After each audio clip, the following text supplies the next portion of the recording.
وَالْبُدْنَ جَعَلْنَاهَا لَكُم مِّن شَعَائِرِ اللَّهِ لَكُم فِيهَا خَيْرٌ، فرمایا کہ اور قربانی کے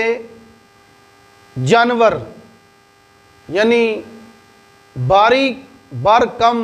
وزن کے مالک جانور یعنی کہ اونٹ، اللہ فرماتا کہ ہم نے ان کو تمہارے لیے اللہ کی نشانی بنا دیا۔ قربانی کے جانوروں کی اللہ نے تعریف کی ہے۔ یا جو لفظ بدن ہے اس کے بارے میں اختلاف ہے۔ امام شافعی بیان فرماتے ہیں کہ اس سے صرف اونٹ مراد ہے، تو امام اعظم ابو حنیفہ فرماتے ہیں کہ اس سے گائے بھی مراد ہے، اس سے اونٹ بھی مراد ہے۔ ویسے بدن کہتے ہیں کسی بھی موٹے جسیم ضخیم جانور کو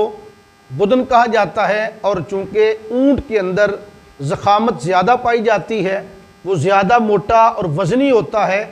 تو اس لیے امام شافعی بیان کرتے ہیں کہ بدن سے مراد فقط اونٹ ہے۔ لیکن امام اعظم بیان فرماتے ہیں کہ یہاں بدن سے مراد گائے بھی ہے، یعنی کہ جس طرح اونٹ کی 7 قربانی ہیں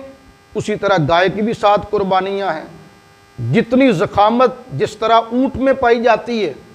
تقریباً اس سے تھوڑا سا کم درجے کی ضخامت گائے میں بھی پائی جاتی ہے۔ یہ ایک فقہی اختلاف ہے، اس میں پڑھنے کی ضرورت نہیں، البتہ اللہ فرماتا ہے کہ ہم نے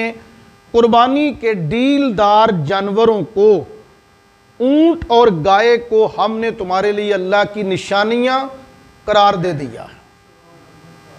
یعنی اللہ کی یہ نشانیاں ہیں۔ لہذا قربانی کے جانور کی خدمت کرنا، اسے چارہ ڈالنا، اسے موٹا تازہ کرنا،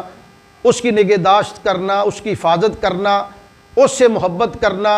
زیادہ سے زیادہ پیسہ خرچ کر کے جانوروں کو خریدنا، یہ ساری چیزیں اللہ کی نشانیوں کا ادب قرار پائیں گی۔ اور جو شخص اللہ کی نشانیوں کا ادب کرتا ہے، قرآن بیان کرتا ہے وَمَن يُعَظِّمْ شَعَائِرَ اللَّهِ فَإِنَّهَا مِن تَقْوَى الْقُلُوبِ، کہ جو شخص اللہ کی نشانیوں کی تعظیم کرتا ہے اللہ اسے دل کا تقوی عطا فرما دیتا ہے۔ یعنی وَمَن يُعَظِّمْ شَعَائِرَ اللَّهِ فَإِنَّهَا مِن تَقْوَى الْقُلُوبِ،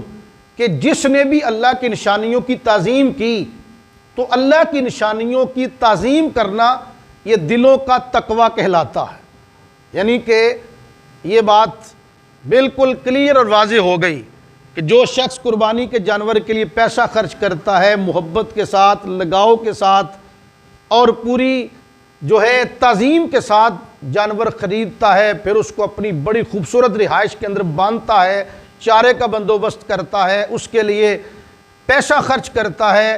دل اس کا قربانی کے جانور کو دے کے خوش ہوتا ہے، یہ ساری چیزیں اگر اللہ کی رضا کے لیے کی جائیں تو یہ ساری چیزیں عبادت کے اندر شمار ہو جاتی ہیں۔